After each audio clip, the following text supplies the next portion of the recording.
concrete is a word that we use a lot in our lives. And the origin of the word, I wouldn't tell you what the origin is in the original language, but if you Google it or go to a dictionary, you'll find that's kind of bringing things together in a sound and strong concrete. And we still use it even outside of materials and engineering in sound and concrete ideas or foundational theologies or ideologies or whatever. But today we are into the real application of concrete in construction. And this presentation is a part of revolutions in science and technology paradigms.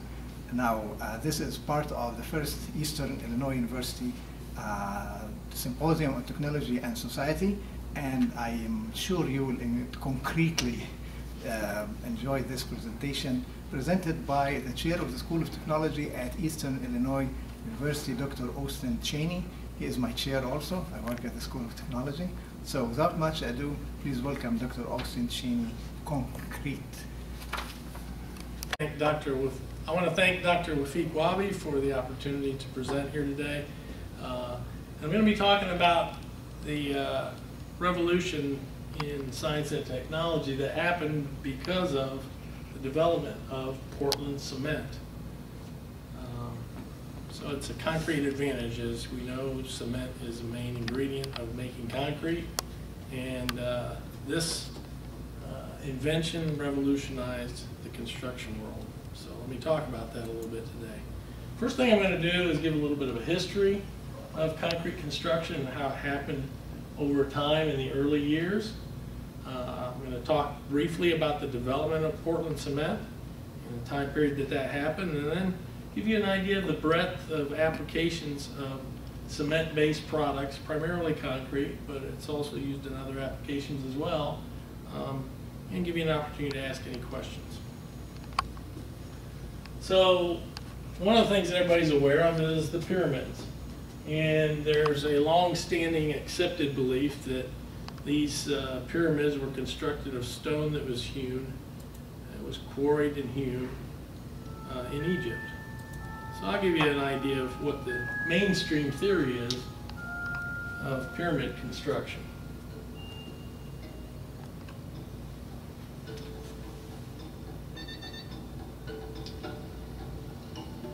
In the theory video, we showed the basic principles of getting the massive limestone blocks from the quarry all the way up to the pyramid construction site and then up the side of the pyramid using flotation in simplistic terms. But in reality, if a water lift extended from the ground to the top of the pyramid with only a gate at the top and at the bottom, the water lift would break because of the huge pressures created by the weight of so much water. To combat this, Chris proposes multiple gated locks in 50-foot segments, extending up the water shaft. The upshot of doing this is that each section would only be subjected to about 2 bars of water pressure. Also, this would decrease the compression on the floats used to lift the blocks up the shaft.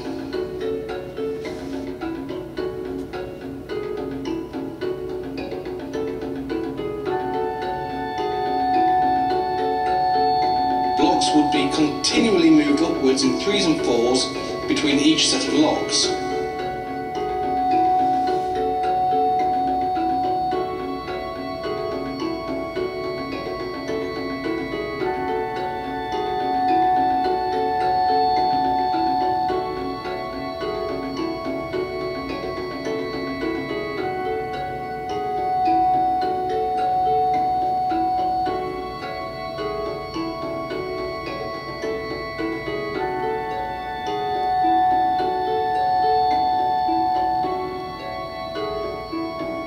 Finally, the blocks arrive at the top of the pyramid construction site, ready for placement.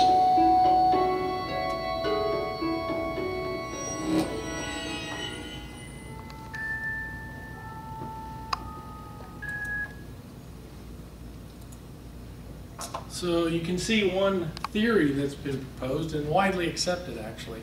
You find that a lot in your education, that oftentimes theories that we've come up with, and there's not proof of that theory are presented as if they're fact. Theory of evolution is a perfect example. It's taught in the classroom as fact. They're disputing alternative hypotheses out there. Similarly, with the pyramids, there is an alternate hypothesis posed by a fellow by the name of Joseph Davidovitz. And basically he says that those blocks were actually made out of concrete rather than hewn out of stone. So they took soft limestone with a very high kaolinite content. Now, kaolinite is basically a clay. So it had a high clay content, and those are mixed with lime and natron. Now, I'm going to play a short video that describes a little bit about this theory and shows how it has potential validity. In September of 2002, our Geopolymer Institute crew cast massive imitation pyramid blocks. Or perhaps we should say genuine pyramid blocks. We used the same kind of earthen ingredients available to the ancient Egyptians 4,500 years ago.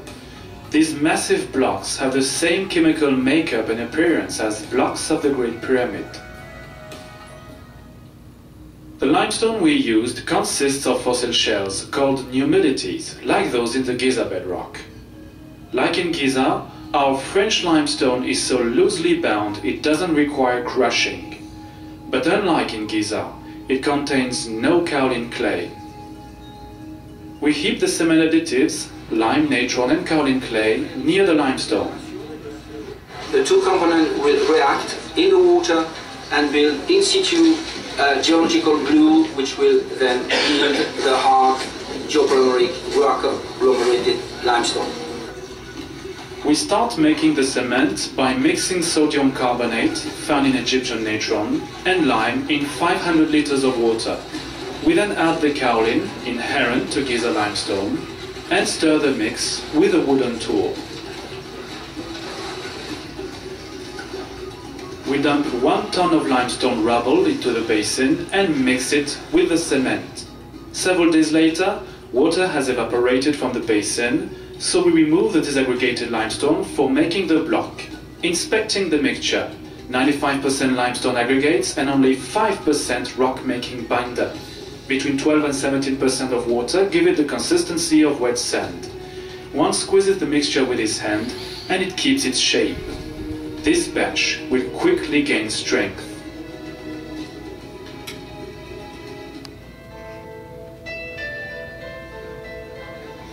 We do all of the work manually, forming a human shape, carrying buckets from the mixing area to the mold. We pour the limestone concrete mixture in a mold and pack it down with a tool called a rammer.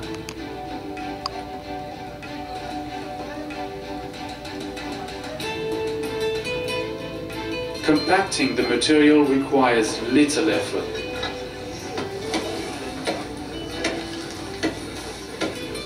The packing operation encourages cohesion and the denser mixture takes on high strength from the initial curing phase. When the climate is warm and beautiful, our crew rapidly produces a re-agglomerated limestone that proved strong, dense and true to the plant's size and shape. The mold consists of small wooden boards, which can be reused many times for making other blocks. In this ideal weather, the whole process runs smoothly and is very simple. We remove the mold 4 hours later. The synthetic limestone looks like a natural stone. We observe no trace of wood grain. 4 blocks have already been made. Joseph Davidovitz presents them. The 2 large blocks weighing up to 4.5 tons, containing most water, have given smoother surfaces. The 2 small blocks weighing up to 1.3 tons, the least wet, take on rougher surfaces. When you look at the stones of the pyramid, this is what you see. You see either smooth blocks or very crude blocks. And we have replicated all these surfaces just by varying the amount of water, which depends on the climate, it depends on the weather. Joints between blocks are also perfect.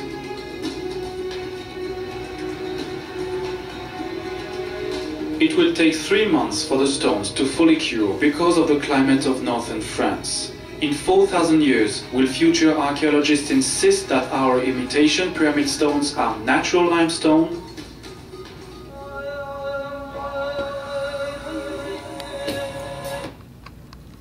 So you can see from that video that, again, we have an alternate hypothesis that's proposed. And I think that's important to keep in mind when we talk about paradigm shifts in technology innovations. They happen because somebody thinks outside the box. They don't accept the lens that everybody else views a particular issue from. They look at it from a different angle, and that's how innovation happens. That actually was supported by another material science, Michel Barsoum of Drexel University, and his team. They did a study, actually a scanning electron microscope examination of some of that block that's used to create pyramids, and found that it had some minerals and porosity that don't occur in natural limestone. So there's further evidence, again, that was found that maybe this, maybe these rocks, these pyramids weren't built from rock that was hewn, but rather constructed with concrete. And of course, you know, that's the accepted paradigm that's out there is that these were hewn out of stone. That's what we've been thinking for years. So trying to shift that is very difficult. You can see there's a lot of dispute that's going on. This group is in the minority, but again, those are the people that generally move us forward, the people that have a new idea. So there's an interesting thing. Now, one of the things that's accepted by most people is that the Romans actually did use concrete. They actually started using limestone burn to produce quicklime around 300 BC, so earlier than this time period, but around 27 BC, they actually started mixing that quicklime with the volcanic ash that they found that was in an area called Versatility, Italy, and that's where the term pozzolan comes from. I'll touch on it a little bit later on one of my slides. Pozzolan is a mineral admixture that's used to enhance concrete.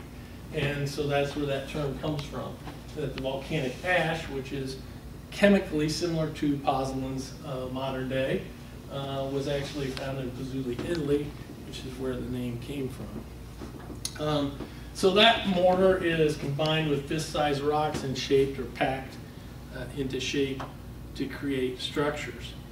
Chemically, just briefly, calcium carbonate, you add heat, you burn that and produce quicklime, which is calcium oxide, and you have carbon dioxide emission. That calcium oxide is combined with water and silicon oxide, which is found in the volcanic ash, to create calcium silicate hydrate, which is one of the 3 main ingredients in modern day Portland cement. And it's abbreviated CSH. And you can see the chemical molecule there. Now what happens is, let me kind of back up to that slide. What happens is that this calcium silicate hydrate actually goes through a chemical reaction when combined with water, and it actually allows it to harden underneath water. So if you're underwater, it's still going to continue to harden because it's a hydrated material. There's a chemical reaction going on. It's exothermic, heat is given off, and over time that material actually hardens. And actually the presence of water assists with that process. You want to maintain moisture in concrete over time so that it continues to harden. Concrete that has been in place for hundreds of years is still hardening today as long as there's moisture present, because that chemical reaction is continuing. And you can see some of the neat things that were produced using concrete. And again, this is very crude, a lot of hand work, a lot of labor-intensive work. But you can see the Roman Colosseum, where they had a lot of gladiator fights and things like that, still standing today. Testament to the durability of the concrete that was used in Rome. and a number of other structures, the Roman aqueducts to transport water, moisture into cities and so forth. You can see the Pantheon. And one of the neat things about the Pantheon is the dome of the Pantheon. Again, this is all formed out of concrete, man-made concrete. And you can see the unique design that they're able to produce using concrete. Again, as early as BC, before the turn into AD. So again, it's a very versatile material. One of the last pieces I'm going to show you from Roman times as far as construction is the Baths of Caracalla. I've got a brief video on that.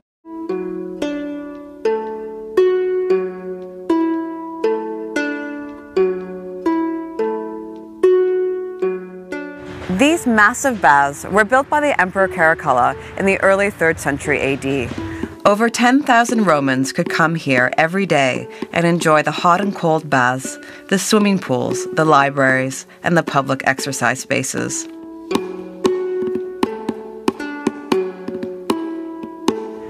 We often think of Rome as being a hygienic city, thanks to baths like these and the aqueducts. In fact, the opposite was the case. Rome was hot, dirty, and crowded, and disease was rampant. One of the reasons why the Emperor Caracalla built baths like these was so that the urban populace could escape the hardships of their everyday lives. We know that Rome was built over a swamp and that malaria was endemic to the population. Combined with poor hygiene, this meant that the average life expectancy at birth was only 20 years.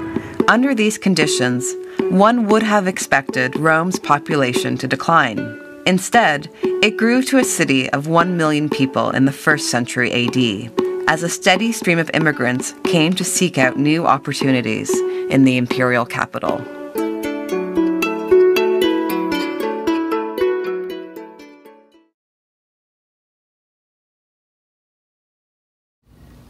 So again, you can see some of the amazing benefits that concrete construction provided to early society in the Roman Empire. Now, it was a period of centuries where the Roman concrete formula for making cement, basically, was lost for hundreds of years. So you didn't see a lot of concrete construction during that time because they didn't know how to make cement. But after about 1000 AD, they started to develop those formulas again. And in 1824, a fellow named Joseph Aspdin, who was a bricklayer from Leeds, England, experimented with various proportions of materials and so forth, and he developed a new formula for something he called Portland cement.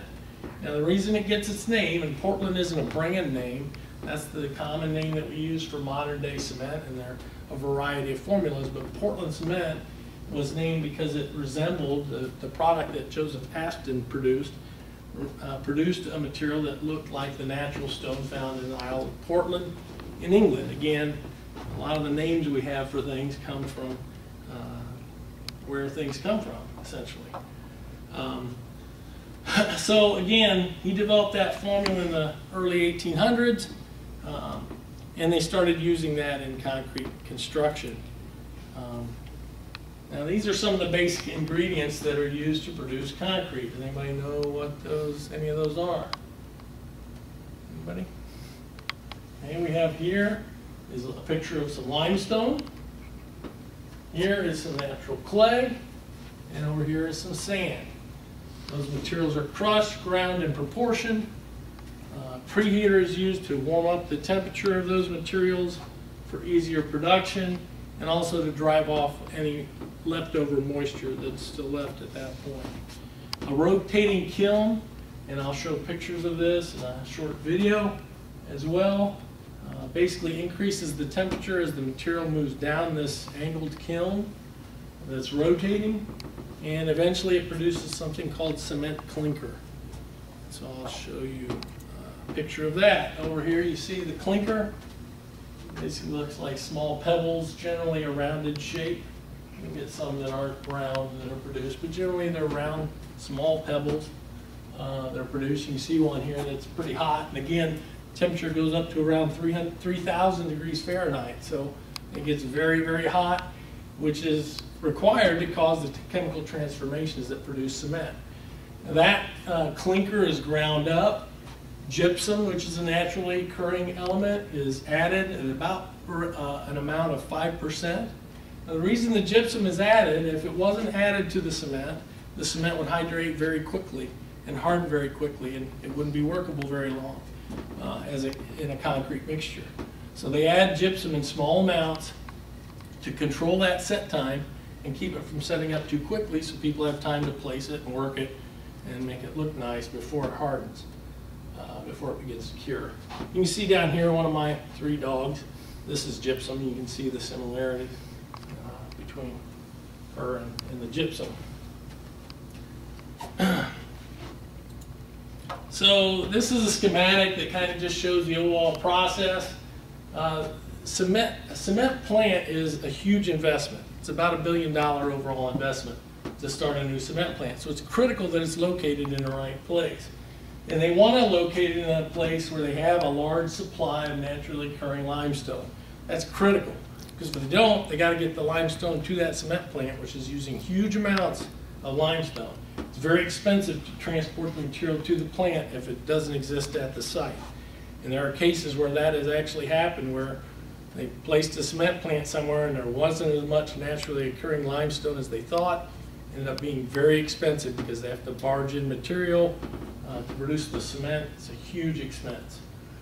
So it's critical to have that naturally occurring limestone. They take that, grind it, crush it, and I'll show a video that kind of explains some of this further. Okay, and you can see it gets to finely ground, so it's powder-like. It's proportioned with clay and sand. Ground further, sent through the preheater. This is the preheater area. Cement is preheated and then goes into the kiln, and I talked about this a little earlier, an angled kiln. It's rotating very slowly, and the material gradually moves down and increases in temperature until it gets to the end, comes out the bottom as clinker, goes through a cooling area. Gypsum is added in proportions, again about 5%. That's mixed further, and that's put into storage silos until it's ready to be used. I have a brief video, it's about 4 minutes I think. Cement is a fine gray powder that's used to make concrete. It's also an ingredient in the mortar that masons use to lay brick and stone. Cement also goes into soil cement, a material that's used in paving roads, building dams, and lining reservoirs. The action begins at the limestone quarry. The limestone near the surface has a high content of the minerals silica, iron, and aluminum oxide. Deeper down, the limestone is more pure, containing less of those minerals and more calcium carbonate. The plant uses both types of rock, altering the proportions to make different types of cement.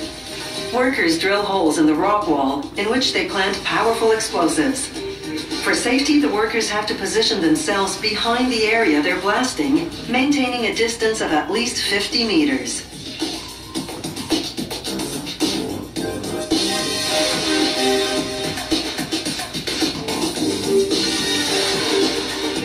After the explosion, loaders move in. They transfer the limestone rocks to 50-ton capacity dump trucks. The trucks then haul their cargo to the cement plant nearby.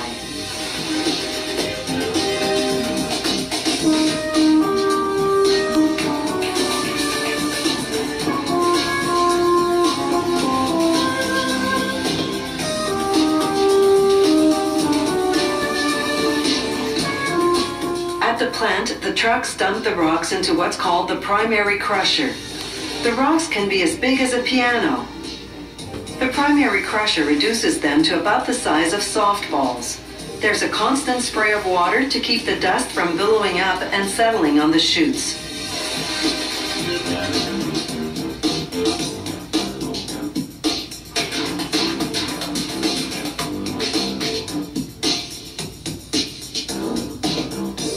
From there, a conveyor transports the rocks to the secondary crusher.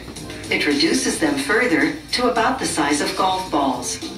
Rock high in calcium carbonate and rock low in calcium carbonate are crushed separately. Now it's time to mix the two. The ratio varies according to the type of cement they're making. This overhead machine called a tripper makes piles of the required proportions. They call this the raw mix. Then a reclaimer loads the raw mix into a grinding machine called a roller mill. Depending on what minerals are already naturally in the crushed rock, the factory adds extra minerals such as silica and iron. Certain types of cement also require aluminum oxide. The roller mixes and grinds the ingredients uniformly, producing a dry rock powder called the raw meal. Now the powder goes into a preheater. The temperature of the powder is 80 degrees Celsius upon entering. Within 40 seconds, it gets more than 10 times hotter. This begins the process of bonding the minerals together so that they'll later harden when hydrated with water. The preheater is equipped with what's called a flash calciner.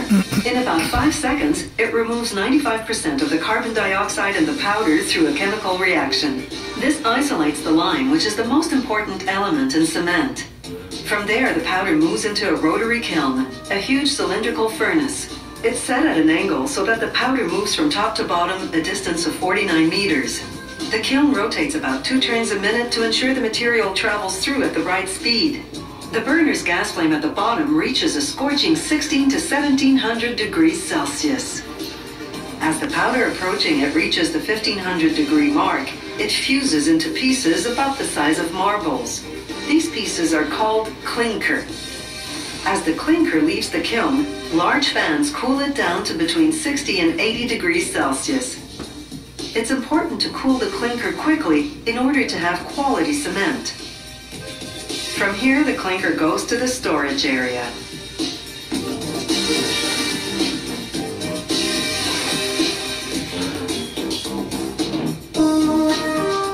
The last stage of cement making is called finish grinding. They add some gypsum to the clinker. The precise amount varies with the type of cement they're making. Gypsum delays the cement's setting time so that it can be worked for up to 2 hours before hardening. The cement mills are called ball mills because they contain metal balls, about 150 tons of them in the largest mill. As the mill rotates, the balls crush and grind the clinker and gypsum into a fine powder.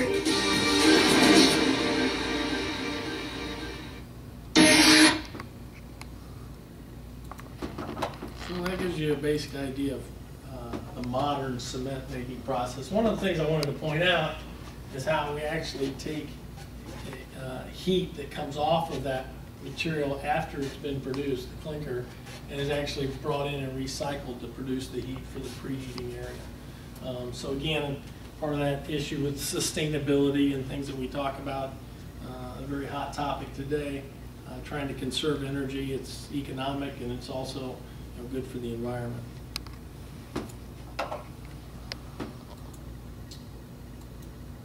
So one of the things I want to touch on just briefly, there's also a number of what we call mineral admixtures, or you see the word again, pozzolan. Again, remember the volcanic ash from Versatility, Italy. There are a number of different types of pozzolan. You can see a little pile of type 1 Portland cement here. Here's ground granulated blast furnace slag, class C fly ash, and silica fume, which are all mineral admixtures that can be added to concrete to enhance its properties. And all three of these are byproducts from other industries, and they actually would go to a landfill if it weren't for being used as a mineral admixture in concrete. So that's a benefit to the environment as well. There are also a number of chemical admixtures. I'm not going to get into that in my discussion today, but there's a ton of those, a lot of those out there, and a number of different companies that produce liquid chemicals that can be added to change properties in the concrete as well.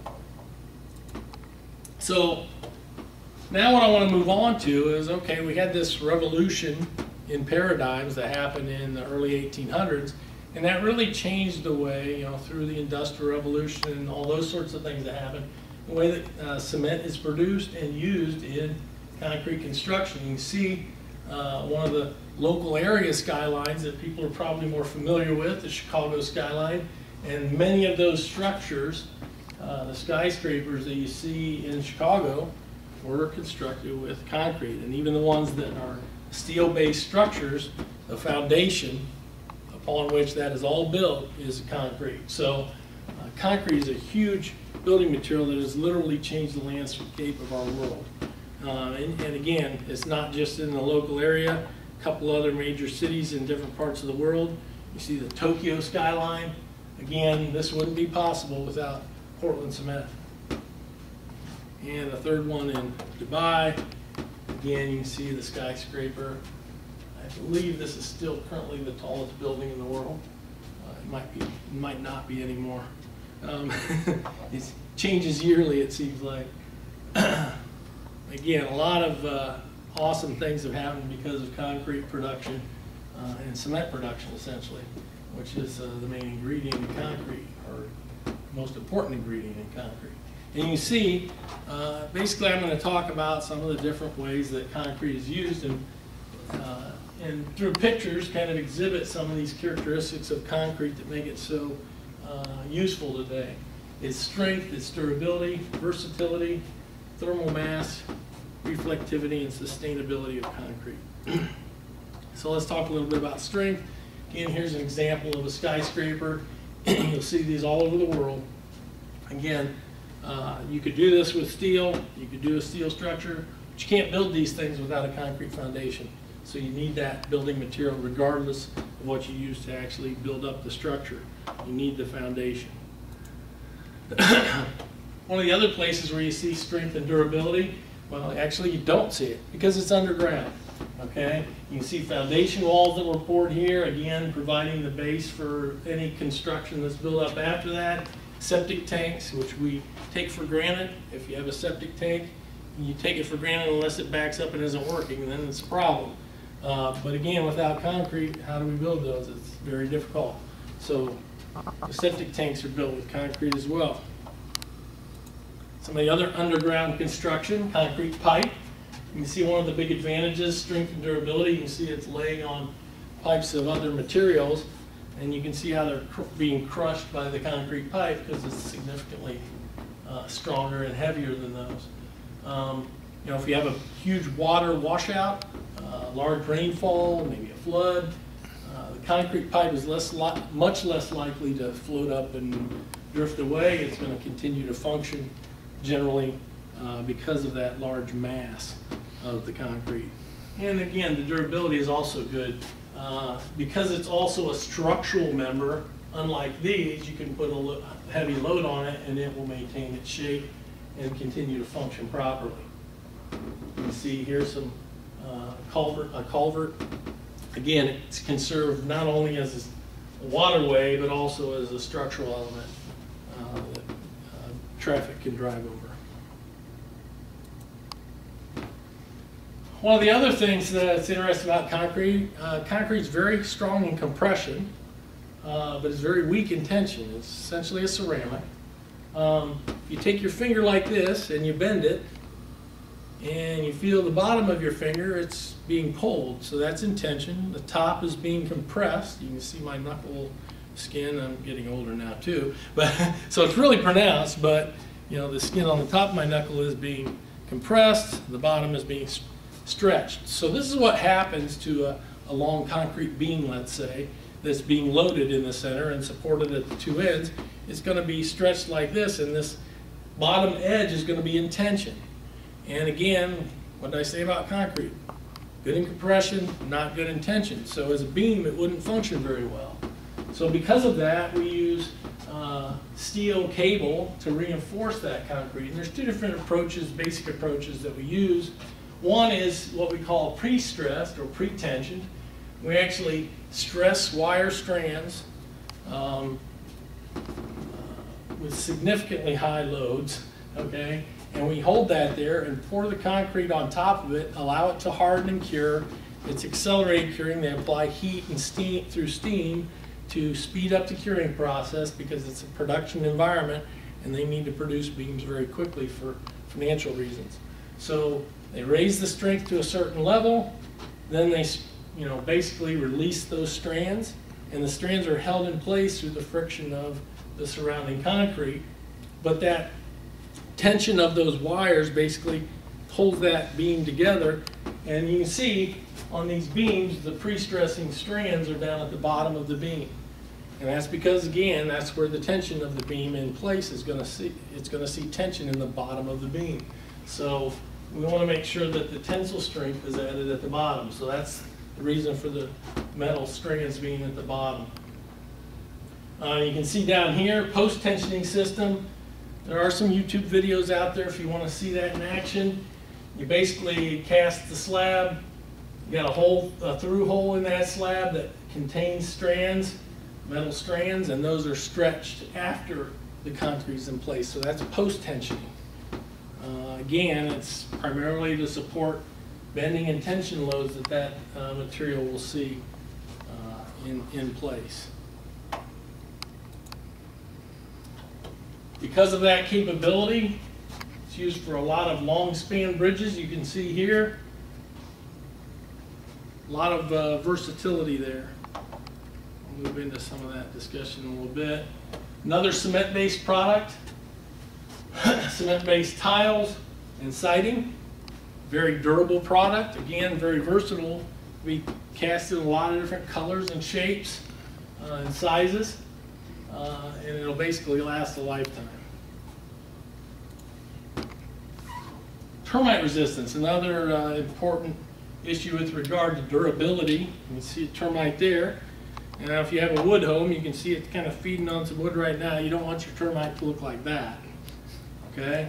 So one way to avoid that is to have a concrete home. And you can see how beautiful a concrete home can be. Everybody thinks a concrete home's got to be made up of all these straight gray walls. Well, that is certainly not the case today. And it can be cast into any kind of color or shape. And again, you're going to avoid the issue with termites because they don't like to eat concrete. Disaster resistance, that's another big issue with durability. You can see the one concrete home here, and I don't know if this was a hurricane or a tornado, but you can see all the other homes are removed from their foundations. The concrete foundations are all still in place. One concrete home stands alone after that disaster. Same thing here. Again, another concrete home after that disaster. Wind, hurricanes, tornadoes.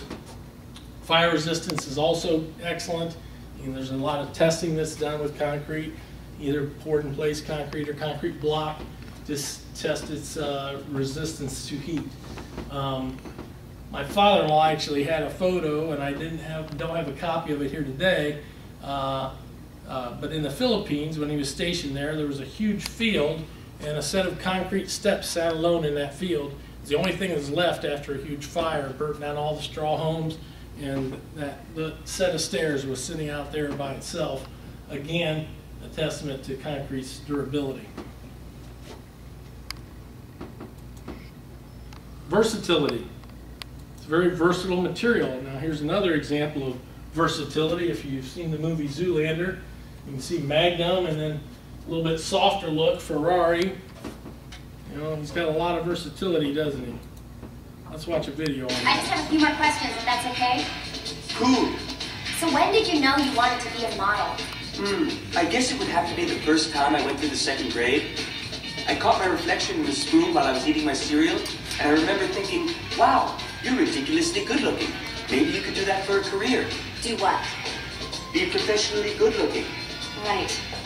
What would you say your trademark is, if you have one? Well, I guess the look I'm best known for is blue steel. What's that look like? It's impressive. And then there's Ferrari and the Tigre. The Tigre's a lot softer. It's a little bit more of a Cadillac look. I use it for footwear sometimes. Can I see that?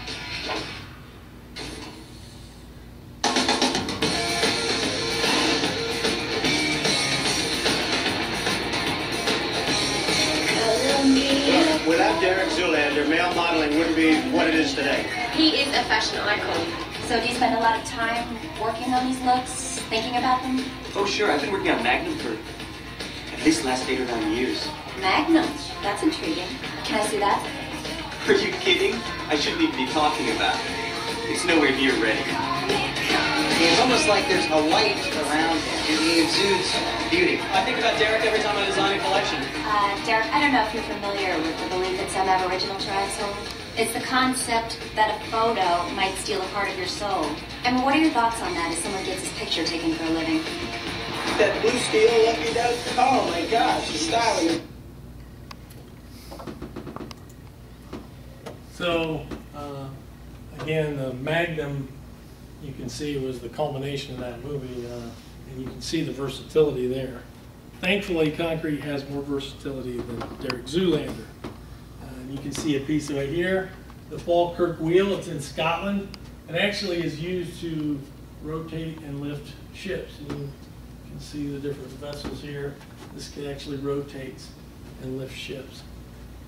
You can see the versatility in the fact that, you know, all the geometric shapes that can be produced with concrete. It's extremely versatile. Architects love it because they can produce any shape basically, so they can let their imagination fly, and you can see a lot of unique curves and things like that in various architectural pieces. It's versatile from the standpoint of getting it to the job site. You can see, you know, a ready-mix truck here that's commonly used to transport concrete. Now they have pump trucks that actually pump the concrete for use in above-grade floors typically. They can also actually have, you know, if it's a very high building, large high-rise let's say, they actually have an in-place pump that's built that pumps it up multiple floors if the boom truck, the pump truck, doesn't have the capability of reaching that high. But again, these are, of course, getting bigger and bigger over time and better capabilities. Another testament to the versatility of concrete, another application, is a Tiltup Concrete construction. They actually pour walls on an existing slab and tilt them into place. And you can see the crane here and the bracing that's put in place to hold that wall. And you see, okay, it's plain gray concrete wall, nothing big, it's a neat construction method. But then you start to see some of the unique architectural features that can be added to that. And you don't just produce straight walls, square buildings that have a gray color. You don't have to go paint them. You can actually put, you know, a facade material like a brick look, and you pour the concrete slab on top of that, and you lift it into place. It's a brick wall, essentially. You can see here some colors, some staining and shapes were added. Architectural features here. That's again an example of a tilt-up wall. And here are some of the final products. Your Best Buy stores, most of them are built using Tiltup Construction. Here's another facility. And then finally you see this one again. Doesn't have to be square shaped. You can have rounded features using Tiltup. So that's a testament to versatility. And again, you see different facades and colors and so forth. Another opportunity for versatility is decorative concrete. Stains and stamping is used to produce concrete that looks like something else. It might look like stone, it might look like wood, okay? You can add a gloss finish to it. You see some stain there, patterns, various patterns and shapes. You can be as creative as you want to be and produce concrete that looks like just about anything. A lot of the zoos you go to these days, the trees, manufactured. Disney World, a lot of the stuff is manufactured with concrete. Looks like a tree, but it's not. It's concrete. Concrete countertops, that's another popular item these days.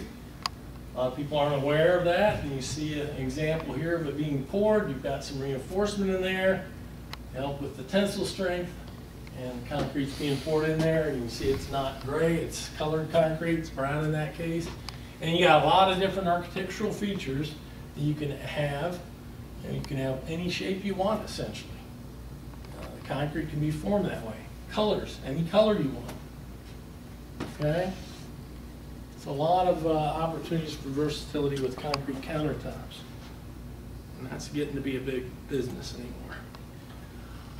Another neat thing is the reflectivity of concrete. Because of its color, gray, lighter, rather than an asphalt parking lot, if you have a concrete parking lot, you can afford to use less intense lighting or maybe use less lighting and still get the same reflectance in that parking lot for safety reasons, for energy efficiency reasons. So there's a lot of pluses to that reflectivity. Also used in rooftops. It's lighter colored, has higher reflectivity. It doesn't contribute as much to what we call the heat island effect that you see in a lot of major cities, where darker roofs are absorbing heat. And basically that heat island effect is a detriment to ozone in those cities. So concrete can assist with that as well. Another example of sustainability is a product called pervious concrete. That's essentially concrete produced without any sand. So you've got cement, water, stone or aggregate, and you don't have fine aggregate. You only have the coarse, which is the stone, the coarse stone. You don't have any sand, so that concrete essentially has a bunch of gaps in it. So when you pour water in it, it goes all the way through. Why is that important? Well, again, for water control during rains and things like that, the water can actually drain right there. It doesn't have to be directed towards some catch basin or something to gather the water. The other neat thing about that is they're actually doing studies now where they have shown that the pH actually lowers. So if you've got an acid rain issue, which is a common problem, water comes in and the pH is actually changed to make it more of a base, less acidic as it comes through that concrete. And, you know, again, you've got versatility. You can do different colors. You see some hand placement here. It's being placed and rolled into shape here. This is a picture. You can see it's really dark because it was taken at night. This is a ABG paver, okay? Basically the concrete, the pervious concrete comes in there, and it's a compacting paver that actually produces, you know, pavement in a more efficient way than, you know, doing it by hand like you see here. So a number of companies are producing larger paving surfaces using automated equipment.